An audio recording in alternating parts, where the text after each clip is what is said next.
Suscríbete a Venganza Perfecta para más historias. Ahora, comencemos con esta. Capítulo 1. El combo anterior. Gerardo Robles había aprendido hacía mucho tiempo que la amenaza más peligrosa no era la que te gritaba en la cara. Era la que observaba desde las sombras, esperando a que bajaras la guardia. Estaba en el taller de su garaje, lijando un trozo de roble para la estantería que había estado construyendo para el apartamento de Sofía. El movimiento rítmico calmaba su mente, una meditación que desarrolló durante 17 años enseñando combate cuerpo a cuerpo a las Fuerzas Especiales, FES, de la Armada de México. Esos años le habían tallado la disciplina en los huesos, pero también le habían costado un matrimonio fallido. Cuando Sofía tenía 12 años, su exesposa, Elena, se volvió a casar y se mudó a Monterrey, dejándolo solo para criar a su hija durante su adolescencia. No es que le hubiera importado. Sofía era la única persona que le daba sentido al caos que había visto en 2 turnos en el extranjero antes de pasar a ser instructor en la base de la Infantería de Marina en Guerrero. «Papá». La voz de Sofía se quebró desde la puerta. Gerardo levantó la vista. Su hija estaba allí, en pantalones de chándal y una sudadera con capucha de gran tamaño, con el pelo castaño rojizo recogido, pero podía ver la sombra morada bajo su ojo izquierdo que el maquillaje no podía ocultar del todo. Apretó la mandíbula. «¿Te ha vuelto a pegar?» No era una pregunta. Esta era la tercera vez en 2 meses. Ricardo Ricky Sandoval, 24 años, 1,88 metros, 90 kilogramos de prepotencia envueltos en un mono de mecánico. Habían roto hacía 5 semanas, pero Ricky no podía aceptarlo. La orden de alejamiento que Sofía había presentado parecía solo alimentar su obsesión. «Salía de la biblioteca», dijo Sofía, con voz débil. «Estaba esperando junto a mi coche», empezó a gritar sobre cómo le había avergonzado, cómo sus amigos se reían de él. «Intenté pasar y me agarró del brazo, me sacudió. Cuando me aparté, me dio un revés». Gerardo dejó la lija, sus movimientos deliberados, controlados. «¿Llamaste a la policía?» «Enviaron al oficial Castro». Tomó un informe, pero se interrumpió, y ambos sabían el resto. El comisario Daniel Sandoval dirigía este municipio como su reino personal. Su hijo había sido arrestado 2 veces por agresión, una en la preparatoria y otra a los 21, y en ambas ocasiones los cargos habían desaparecido misteriosamente. «Quiero que te quedes aquí hasta que resolvamos esto», dijo Gerardo. «No en tu apartamento, papá. No puedo dejar que... ¿Te quedas aquí?» Su tono no dejaba lugar a discusión. «Voy a llamar a Jacobo Estrada mañana por la mañana. Ahora es abogado en Tijuana. Me debe un favor. Vamos a documentarlo todo y a construir un caso tan sólido que ni siquiera Daniel Sandoval pueda sacar a su hijo de esta». Lo que Gerardo no dijo, lo que mantuvo encerrado detrás de la parte táctica de su cerebro que nunca se apagaba del todo, fue que Ricky Sandoval exhibía todas las señales de advertencia de un maltratador en escalada. La violencia aumentaba, la obsesión se intensificaba, y los hombres como Ricky, cuando finalmente estallaban, no venían a hablar. Venían a eliminar. Esa noche, Gerardo apenas durmió. Yacía en la cama, escuchando cada crujido de la casa, cada susurro del viento exterior. Su mente repasaba escenarios, evaluaciones de amenazas, posiciones defensivas. Su 45 estaba en la mesita de noche, cargada, con el seguro quitado. Años atrás, su exmujer, Elena, había odiado que tuviera armas listas. Pero Elena nunca había visto lo que él había visto, nunca había tenido que entender que la violencia no era algo que pudieras desear que desapareciera con órdenes de alejamiento y buenas intenciones. A veces, la violencia solo entendía de violencia. Alrededor de las 2 de la madrugada, su teléfono sonó. «Número desconocido». Respondió sin hablar. Una respiración pesada al otro lado, luego una voz arrastrada. «¿Crees que puedes alejarla de mí, viejo? Eres igual que ella, creyéndote mejor que yo. Mi padre me dijo lo que realmente eres. Un infante de marina acabado que enseña a los chicos a lanzar puñetazos. Cuando venga a por ella, ¿qué vas a hacer? ¿Hablarme hasta la muerte sobre disciplina y honor, Ricky, borracho o drogado?» «Probablemente ambos. Si te vuelves a acercar a mi hija», dijo Gerardo en voz baja, «descubrirás exactamente lo que significan 17 años entrenando a las FES de la Armada. ¿Es eso una amenaza? ¿Me estás amenazando? Estoy grabando esto, improperio. Mi padre hará que te... Gerardo colgó. Que el chico se quedara con su grabación. Que el comisario Daniel la oyera. Gerardo no había hecho ninguna amenaza procesable, solo había declarado un hecho. Pero la llamada confirmó lo que sospechaba. Esto estaba a punto de escalar. Se puso unos vaqueros y una camiseta, recorrió la casa, comprobando cerraduras, ventanas, líneas de visión. La casa estaba en 2 acres a las afueras de Valle de las Cascadas, Baja California, un pueblo de 12,000 habitantes enclavado en las colinas a 40 minutos de Tijuana. Buenos campos de tiro desde el porche, pero también aislada. El vecino más cercano estaba a 1/4 de milla por la carretera. De vuelta en su habitación, Gerardo abrió el armario y apartó viejos uniformes de la Infantería de Marina de México para revelar una caja de seguridad. Dentro, su cuchillo Ka-Bar, el que había llevado durante 20 años, 3 cargadores para su 45 y una pequeña libreta llena de información de contacto.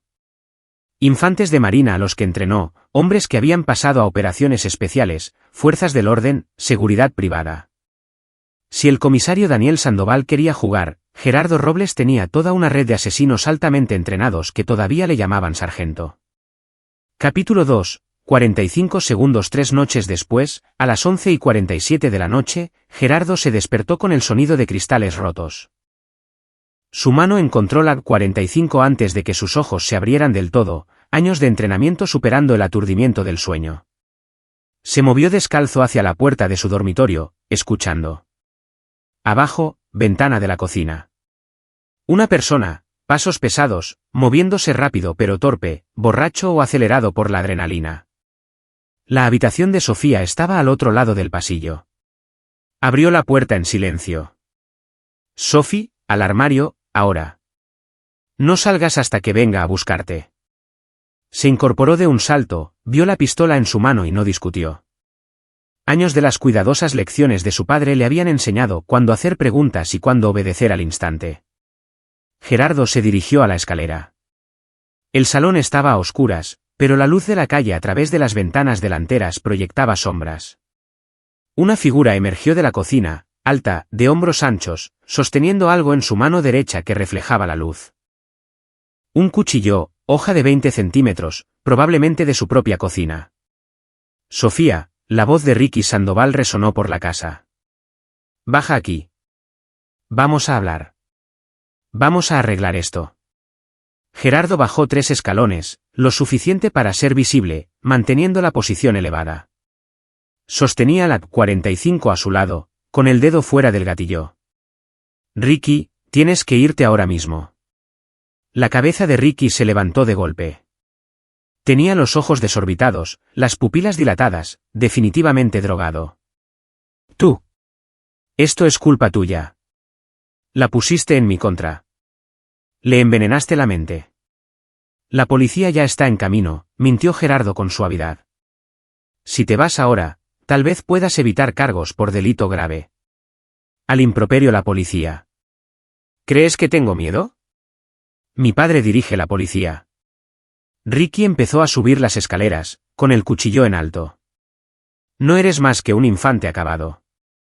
No puedes protegerla. Nadie puede protegerla de mí. Este era el momento, el punto de decisión que separaba a los civiles de los guerreros. Ricky estaba armado, amenazante, claramente con intención de violencia. Gerardo tenía todo el derecho legal a dispararle bajo el principio de legítima defensa. En el centro de la masa corporal, 2 disparos, y fin de la amenaza. Pero Gerardo Robles no había pasado 17 años enseñando a los infantes de marina a ser letales solo para depender de un arma de fuego cuando sus manos enviarían un mensaje más fuerte. Dejó la 45 en la escalera detrás de él. ¿Qué estás haciendo? Ricky se rió, con un toque de manía. ¿Te rindes? No, dijo Gerardo, caminando hacia él. Te estoy dando una opción. Suelta el cuchillo. Veré. Esto termina esta noche de una forma u otra, pero tú decides de qué forma. Ricky se abalanzó. El cuchillo subió en un arco salvaje, el tipo de ataque que funcionaba con adolescentes asustados y víctimas desprevenidas. Gerardo dio un paso al lado, su mano izquierda se disparó para atrapar la muñeca de Ricky, controlando el arma. Su mano derecha se hundió en el codo de Ricky. No lo suficiente para romperlo, solo lo suficiente para hiperextenderlo, haciendo que el agarre de Ricky tuviera un espasmo. El cuchillo cayó al suelo de madera. Ricky lanzó un gancho de izquierda salvaje, telegrafiado, lento. Gerardo lo esquivó, hundió la palma de la mano en el plexo solar de Ricky, doblándolo hacia adelante. Luego vinieron las lecciones, las técnicas que inculcó a cientos de infantes de marina. Controla la cabeza, controla el cuerpo. Su brazo derecho se envolvió alrededor del cuello de Ricky en un estrangulamiento trasero desnudo. De libro, perfecto, cortando el flujo de sangre al cerebro. Ricky se revolvió, intentó darle un codazo, pero Gerardo ya le había barrido las piernas, llevándolos a ambos al suelo con Gerardo encima, controlándolo todo. Ahora vas a dormir, dijo Gerardo con calma. Cuando te despiertes, esto se habrá acabado. Los forcejeos de Ricky se debilitaron. Sus manos arañaron el antebrazo de Gerardo, incapaces de romper el agarre. 10 segundos, 15. Su cuerpo quedó flácido. Gerardo soltó el estrangulamiento, giró a Ricky boca abajo y le ató las manos con una brida de plástico de su bolsillo.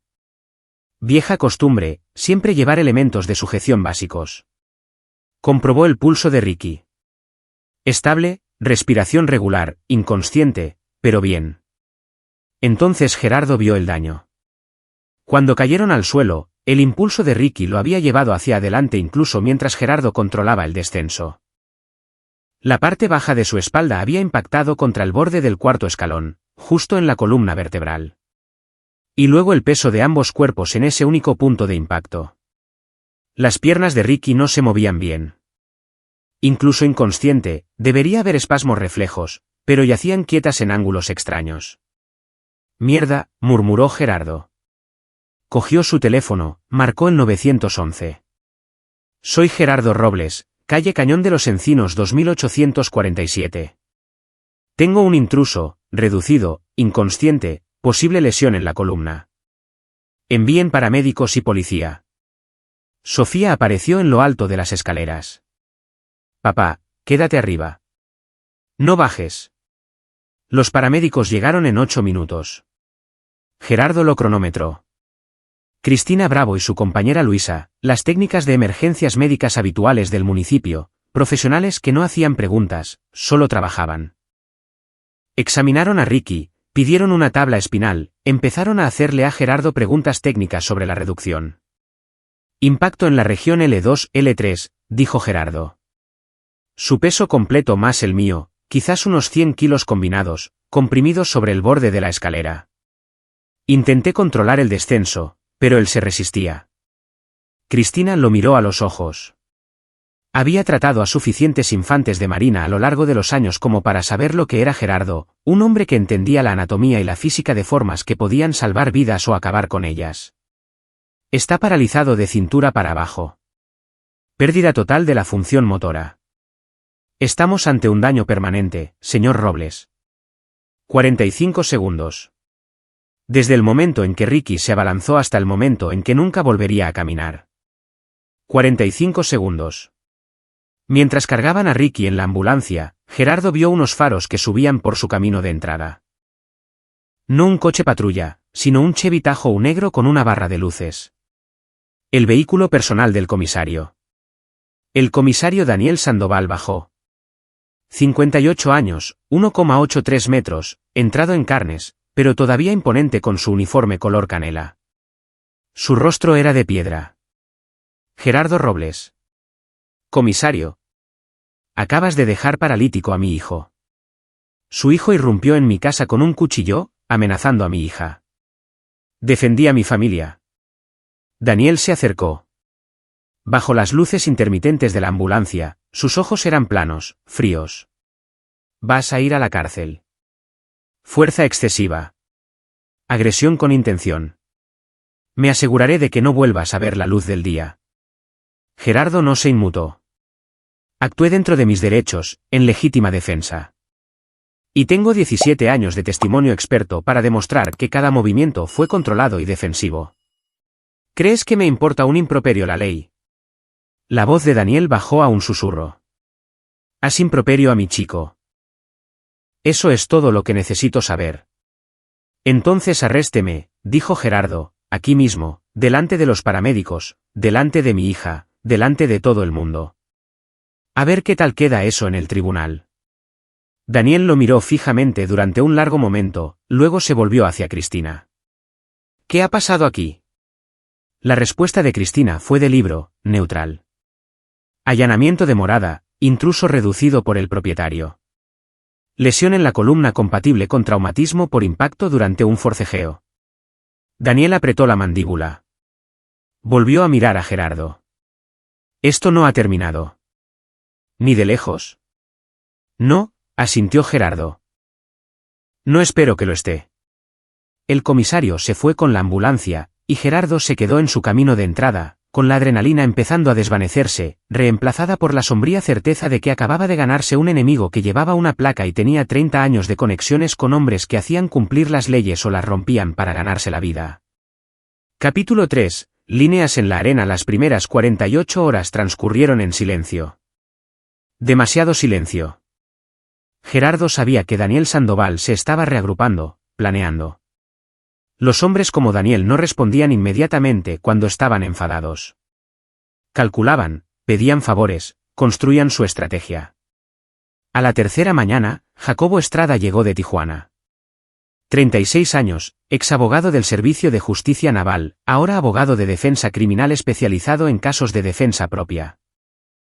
Había sido uno de los estudiantes de Gerardo en la base de Guerrero, un teniente engreído que había aprendido el respeto por las malas cuando Gerardo lo había tumbado 17 veces en una sesión. Sargento, dijo Jacobo, estrechándole la mano en la cocina de Gerardo. Menuda situación. Dime la ley, dijo Gerardo. Jacobo extendió unos papeles sobre la mesa. La legítima defensa en México es sólida. El propietario de una vivienda tiene derecho a usar una fuerza razonable para repeler a un intruso. Ricky irrumpió, tenía un arma, hizo amenazas explícitas. Tu uso de la fuerza fue defensivo, no punitivo. La lesión en la columna fue un resultado accidental de acciones defensivas. Daniel Sandoval es un problema. Eso es quedarse corto. Jacobo sacó su portátil, le mostró a Gerardo un archivo que había compilado. Comisario Daniel Sandoval, elegido 4 veces, sin oposición en las 2 últimas elecciones. Su departamento tiene la tasa de quejas más alta del municipio, pero de alguna manera esas quejas nunca llegan a ninguna parte. Saqué registros, 6 acusaciones de fuerza excesiva contra sus oficiales en los últimos 3 años. Todas absueltas por investigación interna. Lo que significa que las entierra. Exactamente. Y hay más. Jacobo hizo clic en los archivos. Ricky tiene 3 cargos de agresión en su historial. El primero a los 17, le pegó una paliza a un compañero de clase, se resolvió fuera de los tribunales, el registro se selló porque era menor de edad. El segundo a los 21, pelea en un bar, mandó a un tipo al hospital. Los cargos se retiraron después de que la víctima se negara repentinamente a testificar. La tercera vez fue hace 8 meses. Incidente doméstico con una novia antes de Sofía. Ella presentó cargos y luego los retiró una semana después. Daniel la intimidó. No puedo probarlo, pero sí, casi seguro. Así que nos enfrentamos a un patrón. Hijo violento, padre corrupto que lo protege. Y ahora el hijo está paralítico, y el padre tiene los recursos de todo un departamento de policía para ir a por ti. Sofía se unió a ellos, trayendo café. ¿Qué hacemos? Jacobo miró a Gerardo. La respuesta legal es que lo documentemos todo. Presentemos nuestro propio informe, nos preparemos para cualquier cargo que Daniel pueda presentar. Conozco a una exagente de la FGR, una mujer llamada Valeria Aro, que ahora trabaja como investigadora privada. Puede ayudarnos a construir un caso. ¿Y la respuesta práctica?, preguntó Gerardo. Daniel Sandoval te atacará por los flancos. No puede arrestarte directamente. Demasiados testigos, un caso de defensa propia demasiado claro. Pero puede hacerte la vida imposible. Paradas de tráfico, inspecciones municipales, acosar a tus amigos, a tus vecinos. Buscará cualquier infracción, cualquier excusa. Como si lo hubieran invocado, llamaron a la puerta.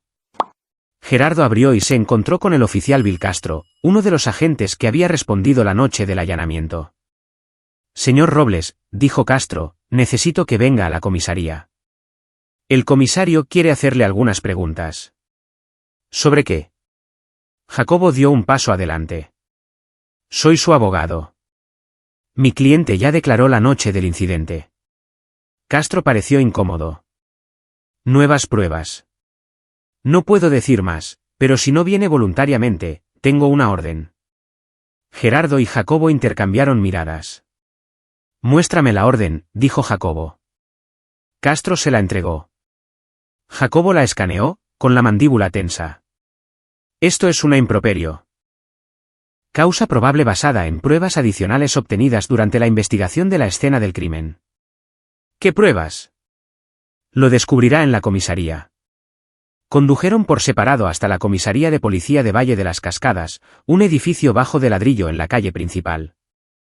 Dentro, el comisario Daniel Sandoval esperaba en una sala de interrogatorios, otro oficial, Normando Pineda, un hombre de rostro duro de unos 40 años, de pie junto a la puerta. Señor Robles, dijo Daniel, con voz profesionalmente neutra. Gracias por venir. He estado revisando las pruebas del incidente en su casa, y algunas cosas no cuadran. Jacobo se sentó junto a Gerardo. Mi cliente actuó en defensa propia. Ya hemos pasado por esto. No discuto el allanamiento, dijo Daniel. Pero sí cuestiono el nivel de fuerza utilizado. Verá, encontramos algo interesante durante nuestra investigación. Deslizó una foto sobre la mesa. Este cuchillo se encontró en el dormitorio de su hijo, no en la escena. Gerardo miró la foto. Era un cuchillo diferente, una hoja de caza, más grande que la que Ricky había cogido de la cocina.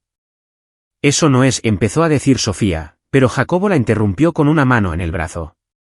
Estás plantando pruebas, dijo Jacobo rotundamente. Estoy siguiendo las pruebas, replicó Daniel.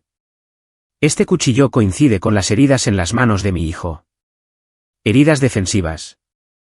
Sugiere que su cliente lo atacó con una hoja antes de la lucha. Eso es una locura, dijo Gerardo con calma. Ricky irrumpió en mi casa con mi cuchillo de cocina. Sus técnicos de la escena del crimen lo documentaron. Documentaron un cuchillo en la escena. Eso no significa que fuera el único cuchillo implicado. Daniel se inclinó hacia adelante. Esto es lo que creo que pasó, Robles. Oíste a mi hijo entrar, cogiste tu cuchillo, bajaste buscando pelea. Podrías haber llamado al 911. Podrías haberte quedado en tu habitación con tu pistola, esperando a que llegáramos. En lugar de eso, te enfrentaste. Querías hacerle daño. La jugada era obvia. Reformular la narrativa de una clara defensa propia a un combate mutuo o, peor aún, a una agresión premeditada. Convertir a Gerardo de víctima en agresor. Esto es acoso, dijo Jacobo. Estás enfadado porque tu hijo está paralítico y estás usando tu placa para ir a por mi cliente. Hemos terminado aquí. No del todo. Daniel asintió a Pineda, que se adelantó con unas esposas. Gerardo Robles, está usted detenido por agresión con arma mortal. Tiene derecho a guardar silencio. Jacobo ya estaba al teléfono mientras esposaban a Gerardo. La jueza Hinojosa me debe un favor. Te sacaremos en 6 horas. Mientras lo llevaban a los calabozos, Daniel se acercó. Deberías haberte quedado arriba, infante. Deberías habernos llamado. Dejarnos manejarlo. En lugar de eso, te hiciste el listo. Ahora vas a aprender lo que pasa cuando te metes con mi familia. Gerardo lo miró a los ojos. Y tú estás a punto de aprender lo que pasa cuando amenazas a la mía. En el calabozo, Gerardo se sentó en el banco de hormigón e hizo lo que se había entrenado para hacer, evaluar, planificar, ejecutar. Daniel Sandoval acababa de convertir esto en algo personal, lo había escalado más allá de un simple allanamiento de morada. El hombre era corrupto, lo había sido durante años, y ahora tenía la motivación para quemarlo todo. Pero Gerardo Robles tenía 17 años de conexiones con hombres especializados en operaciones de precisión, infantes de marina que habían pasado a las fuerzas del orden federales, a la FGR, a la DEA. Y tenía algo que Daniel no tenía: paciencia forjada en combate y una mente táctica que pensaba 3 movimientos por delante. Daniel Sandoval quería una guerra. Acababa de declarársela al hombre equivocado. Jacobo lo sacó en 4 horas. La jueza Fe Hinojosa, una mujer sensata que llevaba 20 años en el cargo, había revisado las pruebas y había puesto a Gerardo en libertad bajo palabra, calificando el arresto de Daniel de legalmente cuestionable en el mejor de los casos. De vuelta en casa, Gerardo encontró el taller de su garaje destrozado, los cajones volcados, las herramientas esparcidas. Tenían una orden para registrar la propiedad, habían estado buscando el arma que Daniel afirmaba que Gerardo había usado, pero en el caos, se les había pasado algo por alto. En una viga sobre el banco de trabajo, escondida detrás del aislamiento, Gerardo guardaba un maletín impermeable. Dentro, un teléfono desechable, una libreta con contactos y 350,000 pesos en efectivo. Un seguro, lo llamaba. Todo operador sabía que debía mantener un alijo de emergencia. Le envió un mensaje a Jacobo: necesito a Valeria Haro aquí mañana.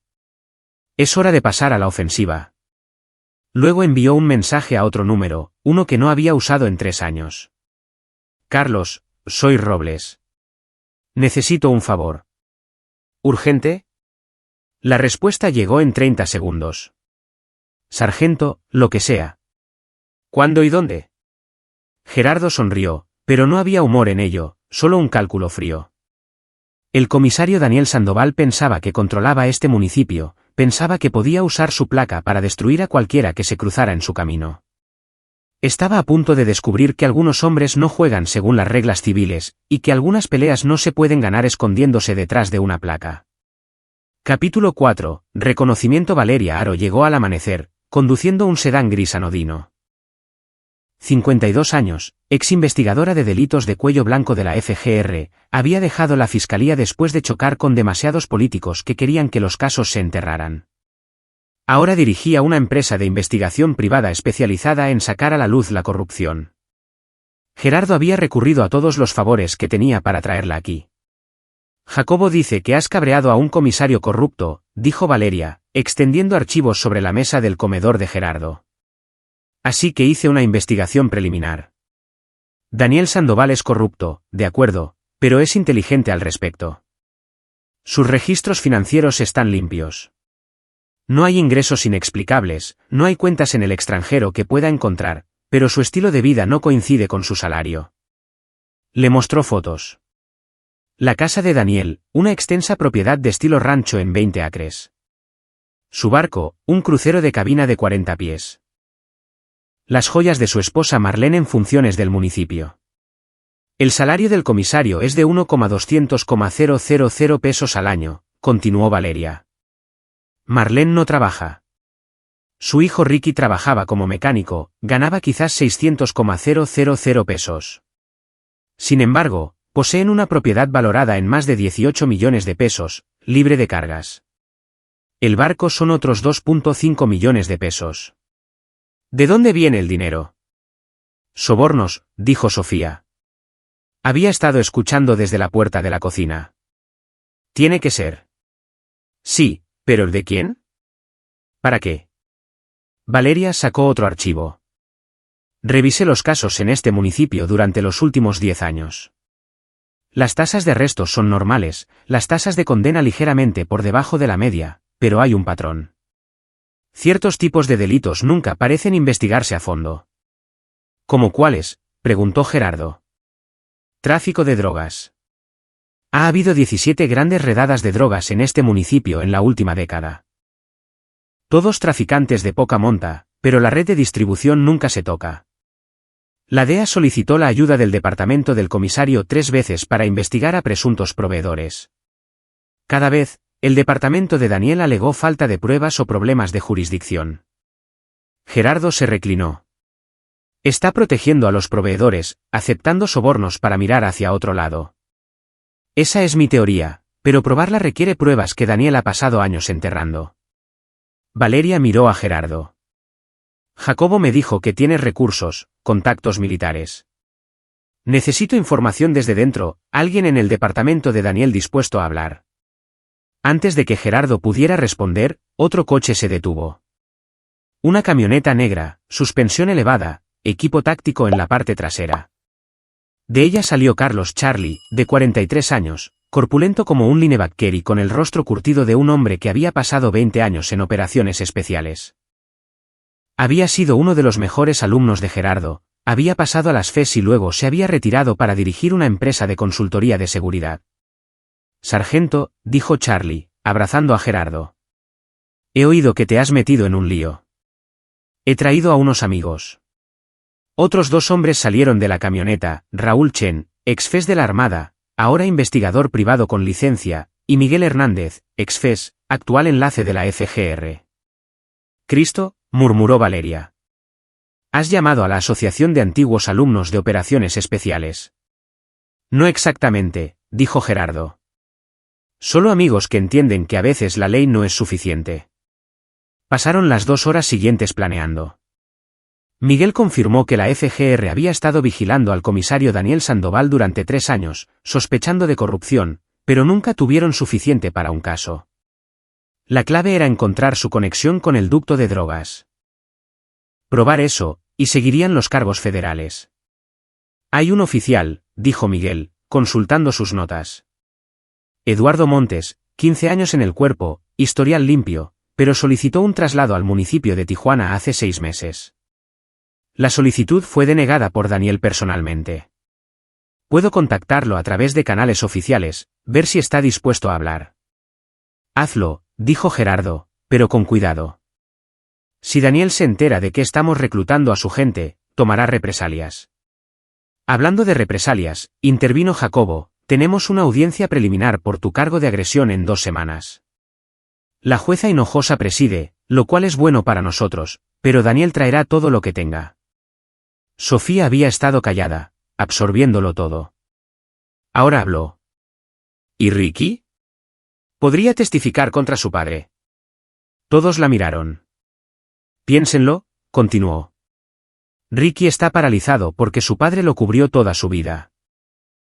Nunca le hizo enfrentar las consecuencias, nunca le consiguió ayuda. Tiene 24 años, está atrapado en una silla de ruedas, enfrentando décadas de fisioterapia y limitaciones. Quizás esté enfadado. Quizás hablaría. Valeria asintió lentamente. Es una posibilidad remota, pero vale la pena explorarla. ¿Dónde está ahora? Hospital del municipio, dijo Gerardo. Lo trasladaron de la UCI a una sala de recuperación hace 3 días. Veré si puedo entrar, dijo Raúl.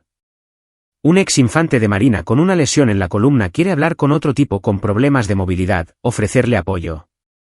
Quizás pueda pasar a los guardias que Daniel probablemente ha puesto.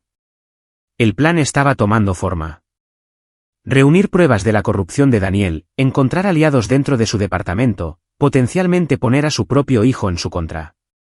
Pero Gerardo sabía que Daniel no se quedaría de brazos cruzados mientras ellos trabajaban. Tenía razón. Esa tarde, un oficial de control municipal llegó a la puerta de Gerardo. Vilfrido Parra, un hombre nervioso de unos 50 años que claramente no quería estar allí. Señor Robles, he recibido quejas sobre estructuras sin permiso en su propiedad. Necesito realizar una inspección. Gerardo se hizo a un lado. Adelante. Vilfrido pasó 1 hora documentando infracciones. El taller que Gerardo había construido 5 años atrás supuestamente no tenía los permisos adecuados. Los tenía, pero misteriosamente el municipio afirmaba que no podían encontrar los registros. La terraza era estructuralmente insegura. No lo era. El sistema séptico necesitaba una inspección inmediata. Había sido inspeccionado y aprobado hacía 6 meses.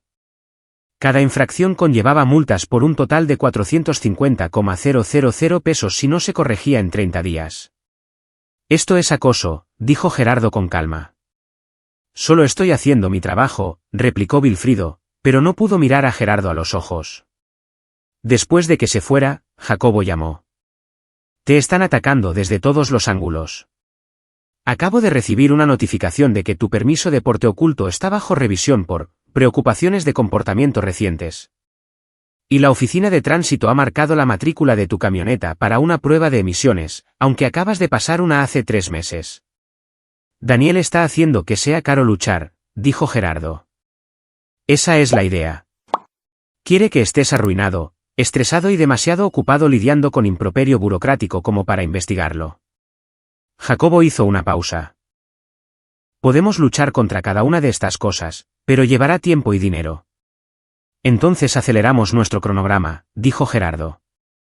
¿Cuánto tiempo hasta que Miguel pueda hacer hablar a Eduardo Montes? Trabajando en ello. Debería tener noticias esta noche. A las 9 de la noche, Miguel llamó. Montes se reunirá mañana por la noche, fuera de servicio, pero tiene miedo. Dice que Daniel tiene ojos en todas partes. Dile que lo mantendremos a salvo, dijo Gerardo. Ante el indicis his chance todo de writing. Capítulo 5. Grietas en los cimientos. El oficial Eduardo Montes se sentó frente a Gerardo en un reservado de una cafetería a 65 kilómetros de Valle de las Cascadas, con las manos alrededor de una taza de café. 30 y tantos, pelo ralo, el tipo de hombre que se une a la policía para ayudar a la gente y se ve desgastado por las realidades de un liderazgo corrupto. No sé qué cree que puedo decirle, dijo Eduardo. La verdad, replicó Gerardo. Sobre el comisario Sandoval, sobre lo que realmente sucede en ese departamento. Eduardo se rió amargamente. ¿La verdad? La verdad es que Daniel Sandoval dirige este municipio como la mafia. No te cruzas con él, no lo cuestionas. Cobras tu sueldo, miras para otro lado y sobrevives. Pero intentaste trasladarte. Porque no podía más. No podía quedarme de brazos cruzados mientras él. Eduardo se detuvo, sacudió la cabeza. Tengo mujer y 2 hijos. Daniel dejó claro que si seguía insistiendo, si hablaba con la gente equivocada, podrían pasarle cosas malas a mi familia. Valeria, sentada junto a Gerardo, se inclinó hacia adelante. Podemos protegerte. Protección federal de testigos si es necesario, pero necesitamos detalles. Nombres, fechas, incidentes. Eduardo se quedó mirando su café durante un largo momento, luego sacó su teléfono. Guardé registros, archivos encriptados, respaldados en una unidad en la nube que Daniel no conoce. Fechas en las que desaparecieron pruebas del depósito, expedientes que enterró, veces en las que Daniel ordenó a los oficiales que se retiraran de las investigaciones. Deslizó el dedo por su teléfono y se detuvo en una foto. Este es Camilo, Cami, Blancas, un traficante de drogas. Lo pillaron con 2 kilos de fentanilo hace 18 meses. Un caso abierto y cerrado, pero las pruebas se perdieron durante el traslado al depósito del municipio. Caso desestimado. Blancas se fue libre. No solo se fue libre, sino que 3 meses después lo vi en casa de Daniel. Estaban haciendo una barbacoa, riéndose como viejos amigos. Valeria tomaba notas furiosamente. ¿Tienes pruebas de esta conexión? Fotos, fechas, declaraciones de testigos de otros oficiales que lo vieron. Pero aquí está la cosa. Camilo no es el proveedor. Es el distribuidor. El dinero de verdad viene de más arriba en la cadena. Alguien está trayendo fentanilo y metanfetamina a este municipio por camiones, y Daniel se asegura de que nunca los pillen. ¿Quién?, preguntó Gerardo. No lo sé. Esa es la verdad. Daniel mantiene esa información muy reservada. Solo su círculo íntimo lo sabe. Normando Pineda, quizás 1 o 2 más. Pero sé dónde podrías encontrar respuestas. Eduardo sacó otra foto. Un almacén en las afueras de la ciudad, cerca del distrito industrial. Este edificio, oficialmente es propiedad de una empresa fantasma registrada en una dirección que no existe, pero he visto el vehículo personal de Daniel allí a altas horas de la noche. 3 veces en el último año, siempre sobre las 2 de la madrugada, siempre solo. Gerardo y Valeria intercambiaron miradas. ¿Cuál es tu teoría?, preguntó Valeria. Creo que ahí es donde almacenan el producto, quizás donde coordinan la distribución. Quería conseguir una orden, vigilarlo adecuadamente, pero cuando se lo mencioné a mi teniente, me cortó en seco. Dijo que estaba persiguiendo sombras, malgastando recursos del departamento. A la semana siguiente, encontré una rata muerta en mi taquilla con una nota: las ratas se exterminan. Gerardo sintió que el familiar enfoque frío se apoderaba de él, la misma sensación que tenía antes de un informe de misión cuando todas las piezas empezaban a encajar. Eduardo, si podemos probar lo que hay en ese almacén, ¿testificarías contra Daniel? En el tribunal. Eduardo parecía aterrorizado. Eso es un suicidio. No si lo hacemos bien. No si tenemos protección federal y pruebas tan abrumadoras que Daniel cae antes de que pueda tomar represalias. Gerardo se inclinó hacia adelante. Te uniste a la policía para proteger a la gente. Esta es tu oportunidad de hacerlo, pero te necesito implicado al 100%. Eduardo cerró los ojos y luego asintió. De acuerdo, estoy dentro. ¿Qué necesitas que haga? Quédate cerca de tu familia. Documenta todo lo que Daniel haga a partir de ahora. Y cuando demos nuestro paso, prepárate para testificar. De vuelta en casa de Gerardo, el equipo se reunió. Charlie había realizado un reconocimiento del almacén que Eduardo mencionó. Confirmó que rara vez estaba ocupado, con una seguridad mínima, definitivamente sospechoso para un edificio supuestamente abandonado. Tenemos que entrar, dijo Raúl.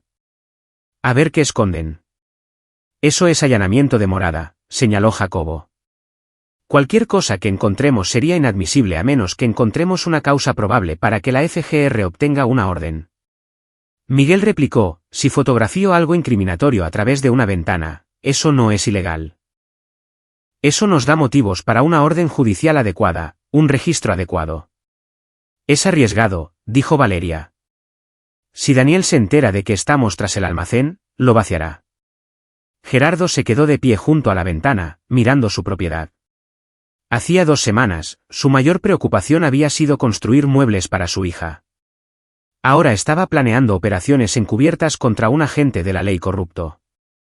Pero eso es lo que significaba el liderazgo, tomar decisiones difíciles cuando el sistema fallaba. Lo haremos mañana por la noche, dijo Gerardo. Charlie, Raúl, venís conmigo. Miguel, tú te quedas atrás con la cámara. Observador oficial, testigo federal. Valeria, tú coordinas con tus contactos de la FGR. Que estén preparados por si encontramos algo procesable. ¿Y yo? Preguntó Sofía. Tú te quedas aquí con Jacobo. Si esto sale mal, tú eres la prioridad. Gerardo miró a su hija. Le prometí a tu madre que te mantendría a salvo. No voy a romper esa promesa. La noche siguiente, Gerardo, Charlie y Raúl se acercaron al almacén a la 1 de la madrugada, vestidos con ropa oscura y con la cara cubierta. Miguel esperaba en un vehículo a una manzana de distancia con una cámara de alta potencia y equipo de grabación de audio, todo documentado, todo legal desde su posición como observador federal. El almacén era un edificio de hormigón achaparrado, sin ventanas en la planta baja, unos pocos paneles de ventilación altos cerca del tejado, una sola entrada, cerrada con candado. Charlie forzó la cerradura en 30 segundos. Dentro, el olor les golpeó primero. Productos químicos, agentes de limpieza y, por debajo, el distintivo y acre olor a metanfetamina. Gerardo lo había olido antes durante las operaciones de interdicción de drogas en el extranjero. La planta principal contenía pilas de palés de madera, estanterías industriales, nada obviamente incriminatorio, pero había una puerta en la parte trasera marcada como oficina. Cerrada, pero esta vez con un teclado electrónico más sofisticado. Puedo puentearlo, dijo Raúl, sacando un dispositivo. Dadme 2 minutos. Mientras Raúl trabajaba, Gerardo y Charlie barrieron el perímetro. En las sombras cerca de la pared trasera, Gerardo encontró huellas de neumáticos, huellas de camiones pesados, recientes. Y algo más, una sola bolsa de plástico, del tipo que se usa para transportar drogas a granel, parcialmente oculta bajo un palé. La fotografió, no la tocó. La cerradura emitió un pitido. Raúl abrió la puerta.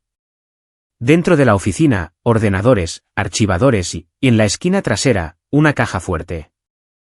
Charlie silbó bajo. Esto no es un almacén. Es un centro de mando. Gerardo fotografió todo, con cuidado de no alterar nada. Luego se fijó en un calendario de escritorio marcado con fechas y códigos abreviados. Reconoció uno. La fecha en que Ricky había irrumpido en su casa tenía una nota, RS manejado. Otra fecha de 2 meses antes, producto CB movido. CB, Camilo Blancas, el traficante que Eduardo mencionó. Y allí, con una caligrafía pulcra, una lista de nombres bajo el encabezado nómina, Normando Pineda, Vilcastro, Vilfrido Parra, el oficial de control municipal, y otros 6, todos empleados del municipio. La corrupción de Daniel Sandoval no se limitaba a tolerar a los traficantes. Dirigía toda la operación. Tenemos que irnos, dijo Charlie con urgencia. Llevémosle esto a Miguel. Que lo haga oficial. Salieron sigilosamente, volvieron a cerrar la entrada y desaparecieron en la noche. Miguel lo tenía todo documentado desde fuera. Su entrada, su salida, marcas de tiempo, suficiente para una orden federal basada en actividad sospechosa en una supuesta instalación de drogas.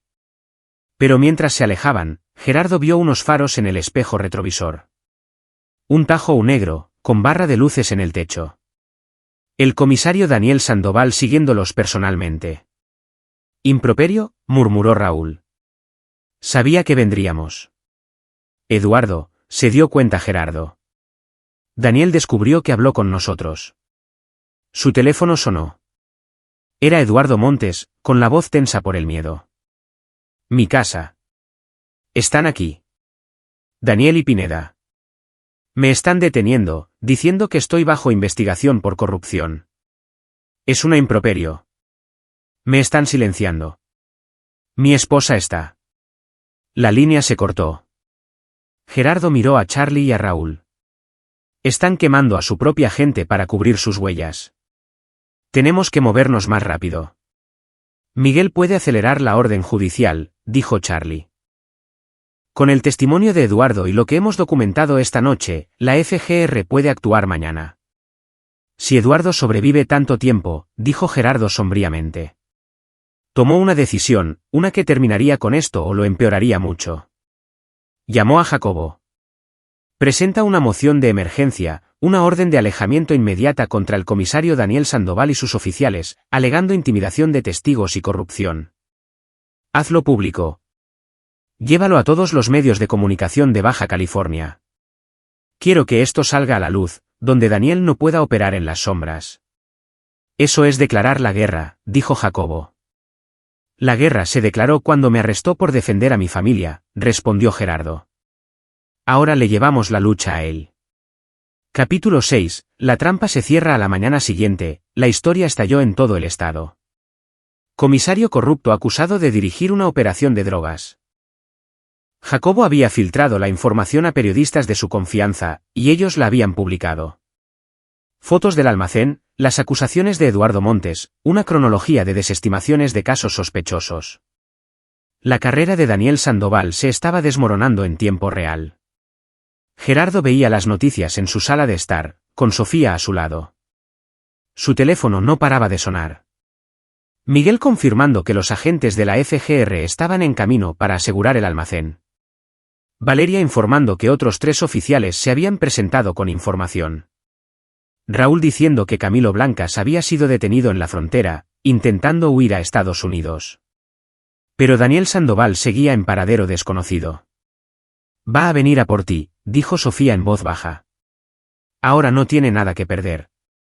Lo sé. Cuento con ello. Gerardo había aprendido hacía mucho tiempo que la forma más eficaz de neutralizar una amenaza no era esperar a que atacara. Era controlar el campo de batalla, obligarla a luchar en tus términos. Había pasado los 2 últimos días preparando su casa como una base de fuego. Cámaras en cada entrada, sensores de movimiento, cerraduras reforzadas. Charlie y Raúl estaban posicionados en lugares estratégicos alrededor de la propiedad, ocultos pero listos. Miguel coordinaba con los agentes de la FGR en la ciudad, listos para responder. Y el propio Gerardo estaba sentado en su sala de estar, visible a través de la ventana, aparentemente solo. ¿El cebo? A las 3 de la tarde, un mensaje de Raúl. 2 vehículos acercándose. El Tahoe de Daniel y una camioneta civil. 4 hombres en total. Gerardo respondió, mantened la posición. Dejad que den el primer paso. Se levantó, fue a la cocina, se hizo visible, quería que Daniel lo viera a través de las ventanas, tranquilo y sin miedo. Afuera, portazos de coches, pasos sobre la grava. Luego la voz de Daniel Sandoval a través de un megáfono. Gerardo Robles. Aquí el comisario. Salga con las manos a la vista. Se le busca para ser interrogado en conexión con la manipulación de pruebas y el allanamiento de morada. Gerardo salió a su porche. Daniel estaba en su camino de entrada, con Normando Pineda a su lado. Otros dos hombres que Gerardo no reconoció, no eran oficiales, probablemente fuera de servicio o matones a sueldo. Los cuatro estaban armados. No voy a ir a ninguna parte contigo, Daniel, gritó Gerardo. La FGR tiene tu almacén. Tienen a tu traficante. Tienen el testimonio del oficial Montes. Se acabó. Eduardo Montes es un mentiroso y un traidor, gritó Daniel. Y tú eres un justiciero que se cree por encima de la ley. Ambos vais a caer. La ley viene a por ti. La ley de verdad, no tu versión corrupta. Tienes quizás una hora antes de que lleguen los agentes federales con órdenes de arresto. El rostro de Daniel se contrajo. Entonces tengo una hora para saldar cuentas. Sacó su arma de servicio. Era el momento que Gerardo había anticipado, el que separaba una mente estratégica de una reacción de pánico. Daniel había superado el punto de las maniobras legales, de intentar usar su placa como tapadera. Ahora era solo un hombre desesperado con una pistola. Si aprietas ese gatillo, dijo Gerardo con calma, no saldrás vivo de esta propiedad. Y no por mí. ¿Me estás amenazando? Constatando un hecho. Mira a tu alrededor, Daniel. Daniel lo hizo y los vio. Charlie saliendo de detrás del taller, con el rifle en alto. Raúl en el tejado de la casa, con un arma con mira telescópica apuntando hacia abajo. Y acercándose por el camino de entrada, 3 todoterrenos negros con FGR estampado en los costados. Miguel había acelerado el cronograma. La agente especial Valeria Aro salió del vehículo principal, flanqueada por otros 6 agentes, todos armados, todos concentrados en Daniel y sus hombres.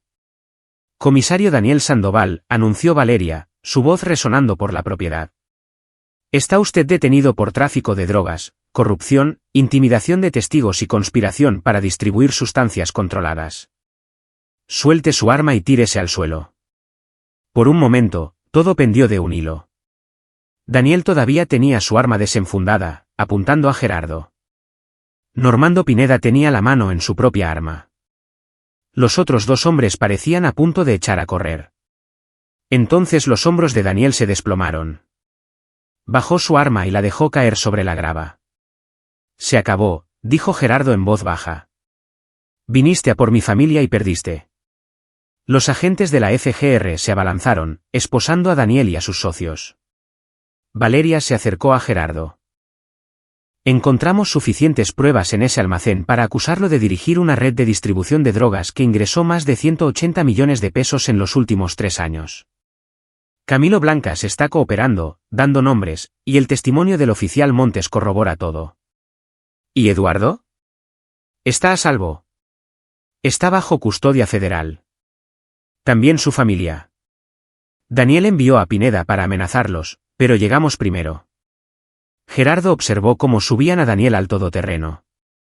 El comisario lo miró, con los ojos llenos de odio. Esto no ha terminado, Robles. Tengo amigos, abogados. Yo.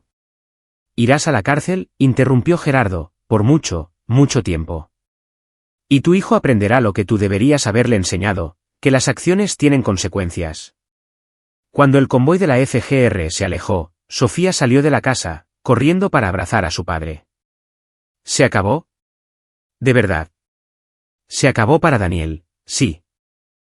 Todavía tenemos que lidiar con la audiencia preliminar, mi cargo de agresión. Pero con el testimonio de Eduardo y las pruebas de las represalias de Daniel, Jacobo dice que se desestimará. Charlie y Raúl se unieron a ellos, junto con Miguel. Habían ganado. No solo una victoria táctica, sino sistémica. Exponiendo la corrupción, protegiendo a una comunidad. Las cervezas corren de mi cuenta, dijo Charlie. Sargento, Acabas de desmantelar una operación de un cártel con 5 tipos y un plan. Las FES estarían orgullosas. Pero Gerardo miraba a Sofía, viendo el alivio en sus ojos, el peso que se le quitaba de encima. Eso era lo que importaba. No la operación, no la victoria, sino mantener a su hija a salvo. En realidad, dijo Gerardo, necesito ver a alguien primero. Capítulo 7. Consecuencias. La sala de recuperación del hospital del municipio estaba tranquila a las 4 de la tarde. Gerardo pasó junto a enfermeras que lo reconocieron por las noticias. Algunas asintieron con respeto, otras apartaron la mirada. Encontró la habitación 217 y llamó suavemente. Ricky Sandoval yacía en la cama, ligeramente elevado, con las piernas inmóviles bajo sábanas blancas. Parecía más pequeño que aquella noche, disminuido. La amenaza arrogante en sus ojos había sido reemplazada por algo más vacío. Tú, dijo Ricky, con la voz ronca. ¿Vienes a rematarme? Vine a hablar. ¿Sobre qué? ¿Cómo me arruinaste la vida? ¿Me dejaste lisiado? Gerardo acercó una silla y se sentó. Tú te arruinaste tu propia vida, Ricky. Entraste a la fuerza en mi casa con un cuchillo. Amenazaste a mi hija. Lo que te pasó fue consecuencia de las decisiones que tomaste. Es fácil para ti decirlo. Tú caminas. Yo, se le quebró la voz. Nunca volveré a caminar. Nunca volveré a correr, a conducir, a tener una vida normal. No, no lo harás. Y lo siento por eso. Controlé esa derribada con todo el cuidado que pude, pero la física es la física. Tu impulso, las escaleras. No pude evitarlo todo. Ricky se quedó mirando al techo. Mi padre dijo que lo arreglaría. Dijo que te haría pagar, que arreglaría todo. Pero ahora está arrestado, ¿verdad? Lo vi en las noticias. Tráfico de drogas, corrupción. Dicen que él dirigía toda la operación. ¿Lo sabías?, preguntó Gerardo. ¿Que era corrupto? Sí, lo sabía. No los detalles, pero sabía de dónde venía el dinero. La casa, el barco, todo. Y sabía que me protegía. Cada vez que la fastidiaba, cada pelea, cada arresto, él lo hacía desaparecer. Las manos de Ricky apretaron las sábanas. Me hizo débil. Nunca me hizo enfrentar lo que hice, nunca me hizo madurar. Había algo en la voz de Ricky, no exactamente remordimiento, but the beginning of understanding. ¿Qué vas a hacer ahora?, preguntó Gerardo. ¿Qué puedo hacer? Estoy paralizado. Estás vivo. Puedes pensar, hablar, usar tus manos. Eso es más de lo que mucha gente tiene. Puedes elegir ser mejor de lo que eras. Ricky se rió amargamente. ¿Mejor? Aterroricé a tu hija, entré a la fuerza en tu casa. ¿Crees que puedo simplemente ser mejor y eso lo arregla? No, pero puedes empezar. El fiscal quiere acusarte de intento de agresión, allanamiento de morada y violación de una orden de alejamiento. Te enfrentas a un mínimo de 10 años. O puedes cooperar, testificar sobre la influencia de tu padre, asumir la responsabilidad de tus acciones y quizás obtener una sentencia reducida con asesoramiento obligatorio. ¿Por qué te importaría si recibo asesoramiento? Porque soy padre, dijo Gerardo. Y veo lo que tu padre te hizo. Fomentó tus peores instintos, te protegió de las consecuencias, te convirtió en lo que eres. Eso no es justicia. Es abuso. Tienes la oportunidad de romper ese ciclo. Ricky apartó la cabeza, pero Gerardo vio lágrimas en sus mejillas. Lo siento, susurró Ricky. Por Sofía, por todo. Estaba tan enfadado, tan creído. Pensé que si la asustaba lo suficiente, volvería conmigo. Ni siquiera pensé en lo que le estaba haciendo. Díselo a ella y que sea de verdad. Porque la verdadera prueba no es disculparse conmigo. Es enfrentarte a la persona a la que hiciste daño y asumir lo que hiciste. Gerardo se levantó para irse. Robles, llamó Ricky. Tu hija. ¿Está bien? Lo estará, dijo Gerardo. Ambos lo estaremos. Capítulo 8. Prueba de fuego. La audiencia preliminar tuvo lugar 3 semanas después, pero el panorama había cambiado por completo. Con el comisario Daniel Sandoval bajo custodia federal, todo su departamento estaba bajo investigación.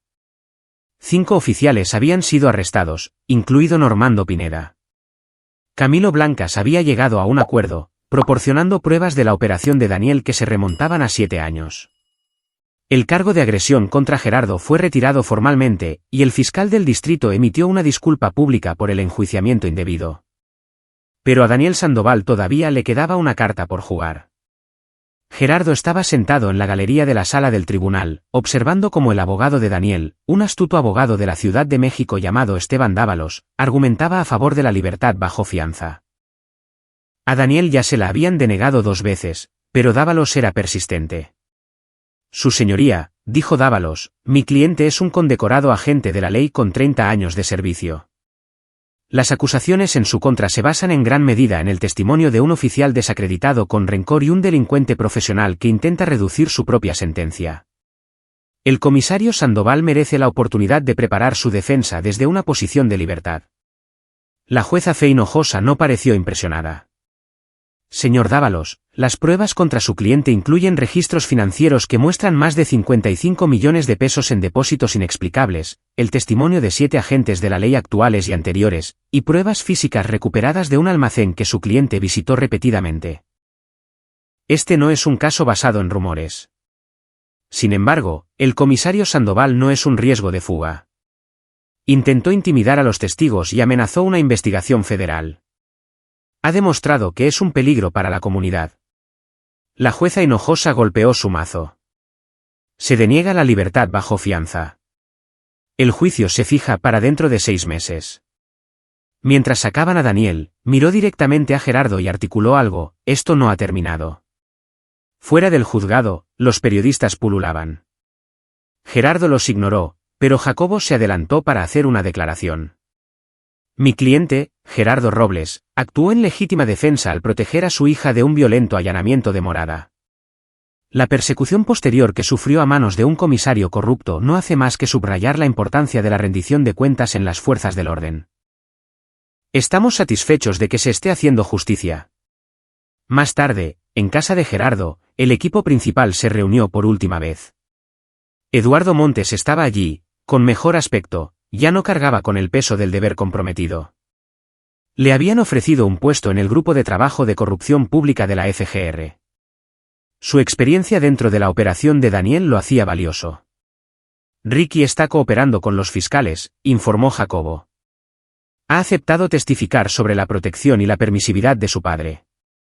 A cambio, recibirá 7 años con posibilidad de libertad condicional, asesoramiento psicológico obligatorio y restitución a las víctimas. ¿Y Sofía?, preguntó Valeria. ¿Cómo está llevando todo esto? Mejor, dijo Gerardo. Empezó a ver a un consejero, a procesar el trauma. Ha vuelto a la escuela, habla de terminar su carrera. Y Ricky le envió una carta. Una disculpa escrita a mano, sin excusas. No ha respondido, no sabe si lo hará, pero al menos lo intentó. ¿Y tú?, preguntó Charlie. ¿Qué es lo siguiente para ti, sargento? Gerardo lo consideró. Hacía un mes, era un infante de marina retirado que construía muebles. Ahora había desmantelado una red corrupta de fuerzas del orden, expuesto a una operación de drogas y protegido a su hija de múltiples amenazas. Voy a volver a lo que estaba haciendo, dijo. Construir muebles, pasar tiempo con Sophie. Pero también estoy hablando con la policía estatal sobre la posibilidad de asesorarles en entrenamiento táctico. Resulta que hay demanda de alguien que pueda enseñar tanto las habilidades físicas como el marco ético. Enseñando de nuevo, dijo Miguel, sonriendo. Volviendo a tus raíces. Alguien tiene que asegurarse de que la próxima generación conozca la diferencia entre poder y autoridad, entre una placa que protege y una que oprime. Hablaron hasta bien entrada la noche, viejos guerreros reviviendo la misión, analizando lo que salió bien y lo que podría haber salido mal. Pero por debajo de todo, Gerardo sentía la satisfacción de un trabajo completado. Un enemigo derrotado, no solo tácticamente, sino moralmente. Daniel Sandoval había intentado usar su poder para destruir a cualquiera que amenazara su control. En cambio, lo perdió todo: carrera, libertad, respeto, legado. Y Gerardo Robles había demostrado que por algunas cosas, familia, honor, justicia, valía la pena luchar, incluso cuando el sistema fallaba. Capítulo 9. Nuevos cimientos. 6 meses después, Gerardo estaba en el taller de su garaje, lijando la última pieza de roble para la estantería de Sofía, la que había estado construyendo cuando todo esto empezó, interrumpida por la violencia, la corrupción y la necesidad. Ahora, por fin, podía terminarla. Sofía entró, llevando 2 tazas de café. Papá, llevas aquí 3 horas. Última pieza, dijo Gerardo, examinando la veta. Después de esto, te ayudaré a mudarla a tu nuevo apartamento. Había encontrado un lugar más cerca de la universidad, un nuevo comienzo. La orden de alejamiento contra Ricky era permanente, aunque por lo que Gerardo oyó, Ricky estaba centrado en su propia rehabilitación, trabajando con un programa de deportes adaptados, aprendiendo a navegar por su nueva realidad. He sabido de Jacobo, dijo Sofía. El juicio de Daniel Sandoval empieza la semana que viene. Esperan que dure 3 semanas, y la fiscalía confía. Bien. ¿No vas a ir? Gerardo negó con la cabeza. Esa parte ya ha terminado para mí. El sistema está haciendo su trabajo ahora. Fiscales federales, jueces honestos, leyes basadas en pruebas. Mi trabajo era exponer la corrupción y protegerte. Todo lo que viene después es responsabilidad de otra persona. Se sentaron en un cómodo silencio, bebiendo café. Afuera, unos niños jugaban en el patio de un vecino, sus risas se oían con la brisa primaveral. He estado pensando en lo que dijiste, habló finalmente Sofía, sobre las consecuencias y las decisiones. Pasé mucho tiempo culpándome por Ricky, preguntándome qué hice para que se volviera violento, para que se obsesionara. Pero él tomó sus decisiones. Su padre se las permitió. Y tú las detuviste antes de que empeoraran. No eres responsable de las acciones de otra persona. Solo de las tuyas. Ahora lo sé. Y he estado tomando mis propias decisiones. Terapia, escuela, este nuevo apartamento. Estoy construyendo mi vida como quiero, no reaccionando a amenazas o miedos. Gerardo sonrió. Tu madre estaría orgullosa. Llamó ayer. Dijo que vio las noticias, quería asegurarse de que estaba bien. Sofía hizo una pausa. Le conté todo. Cómo me protegiste, cómo desmantelaste la operación de Daniel. Dijo, siempre supe que tu padre era peligroso cuando tenía que serlo, pero nunca entendí que pudiera ser peligroso de la manera correcta. ¿Qué significa eso? Que el poder sin moralidad es solo violencia. Pero el poder con moralidad, eso es protección. Eso es justicia. Eso es lo que me mostraste. La estantería estaba terminada. La cargaron en la camioneta de Gerardo y la llevaron al nuevo apartamento de Sofía. Mientras la montaban en su sala de estar, otras piezas de su vida encajaban a su alrededor. Gerardo sintió que el peso de los últimos 6 meses finalmente se levantaba. Su teléfono sonó. Un mensaje de Charlie. He oído que a Daniel le han caído 22 años federales. A Pineda 15. Camilo Blancas en protección de testigos. Los buenos han ganado. Gerardo respondió, hicimos nuestro trabajo. Eso es todo. Pero llegó otro mensaje, este de un número desconocido. Señor Robles, soy Ricky. Vi el veredicto del juicio. Mi padre va a la cárcel. Una parte de mí está enfadada, pero sobre todo estoy aliviado. Ya no puede protegerme, no puede permitirme. Tengo que enfrentar lo que hice y quién era. Gracias por eso. Sé que suena una locura, pero al detenerme esa noche, al ser lo suficientemente fuerte como para hacer lo que había que hacer, también me salvaste la vida. Estoy aprendiendo a ser mejor. Es lento, pero es real. Ricky Sandoval.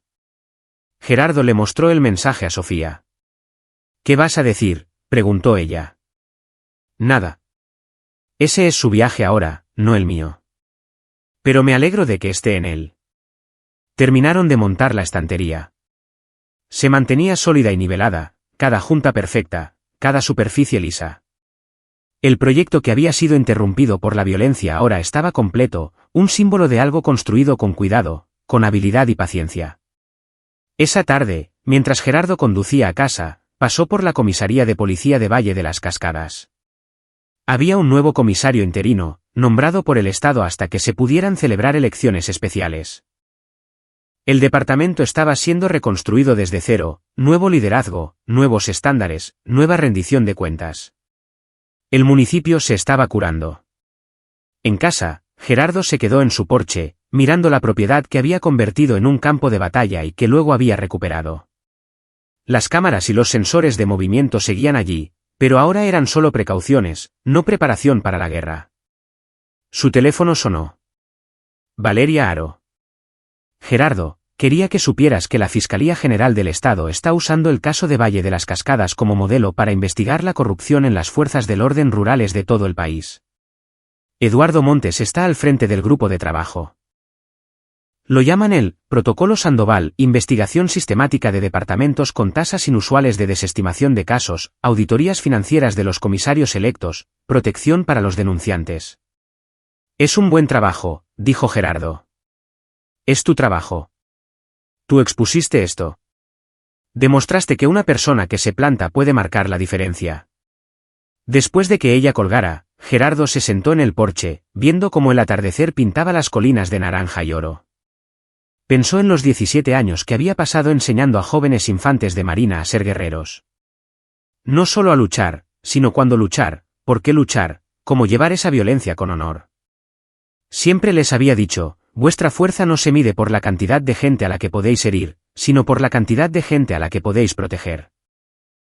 En el momento en que usáis el poder para beneficio personal o venganza, habéis perdido vuestro honor. Había vivido según ese principio. Cuando Daniel Sandoval fue a por su familia, Gerardo no había respondido con violencia sin sentido o venganza.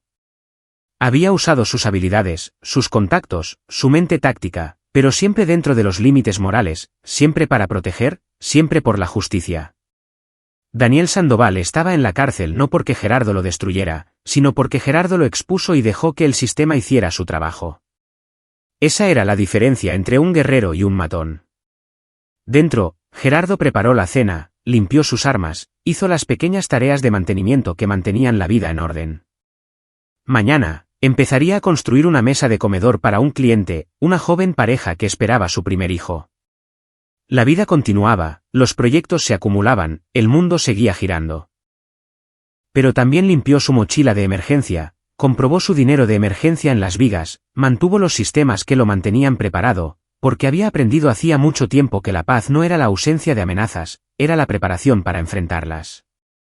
Gerardo Robles había sido infante de marina, instructor, padre. Había enseñado a cientos de hombres a ser peligrosos al servicio de algo más grande que ellos mismos. Y cuando llegó su propia prueba, cuando la vida de su hija pendía de un hilo, la había superado. Not because was the strongest or the most violent, but because he understood that true strength was measured in the precision of its application. 45 segundos. Eso es todo lo que se necesitó para detener a Ricky Sandoval. 6 meses. Eso es lo que se necesitó para desmantelar un imperio corrupto. Toda una vida.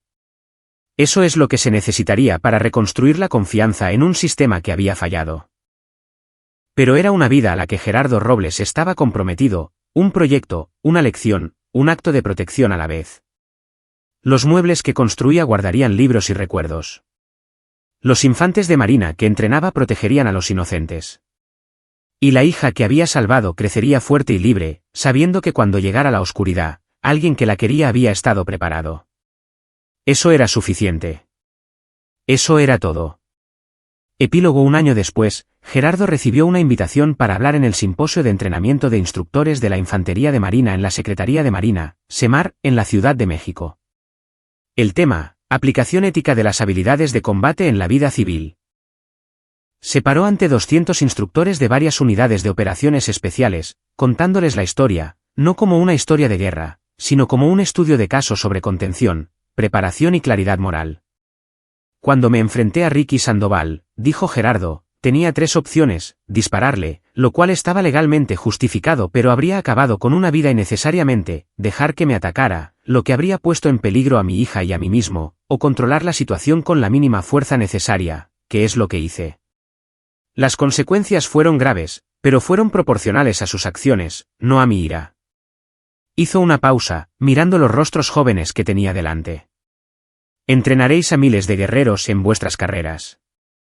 Enseñadles a ser letales, sí, pero más importante, enseñadles a ser morales. Enseñadles que la verdadera fuerza está en el control, no en la ejecución. Y enseñadles que cuando regresen a la vida civil, tienen la responsabilidad de proteger a los débiles, exponer la corrupción y defender la justicia, incluso cuando el sistema falla. El aplauso fue genuino. Después, una joven instructora se acercó, una mujer, de unos 20 años, con ojos inteligentes. Sargento Robles, soy la teniente Fernanda Herrera. Quería que supiera que fui una de las infantes de Marina que entrenó hace 7 años. Probablemente no se acuerde de mí, pero me cambió la vida, me enseñó que ser un guerrero no era cuestión de agresión. Era cuestión de disciplina. Gerardo sonrió. Te recuerdo. Tenías el lanzamiento de cadera más rápido de tu clase. Ella se rió. Me enseñó más que artes marciales. Me enseñó honor.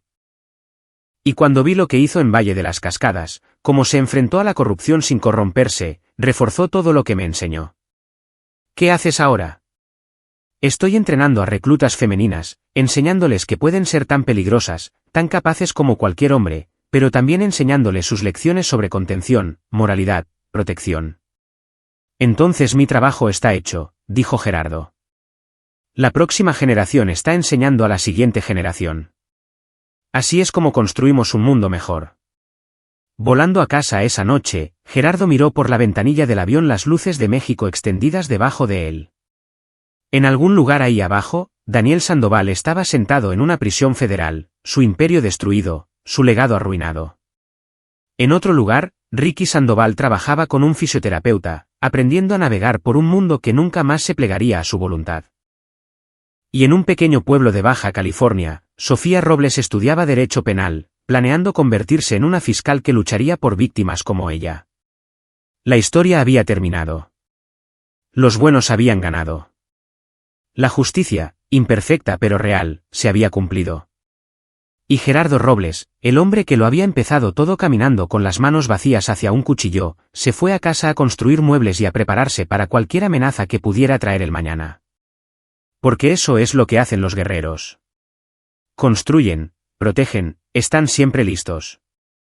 Aquí es donde termina nuestra historia. Comparte tus pensamientos en la sección de comentarios. Gracias por tu valioso tiempo. Si te ha gustado esta historia, por favor, asegúrate de suscribirte a este canal. Eso me ayudaría mucho. Haz clic en el vídeo que ves en la pantalla y nos vemos.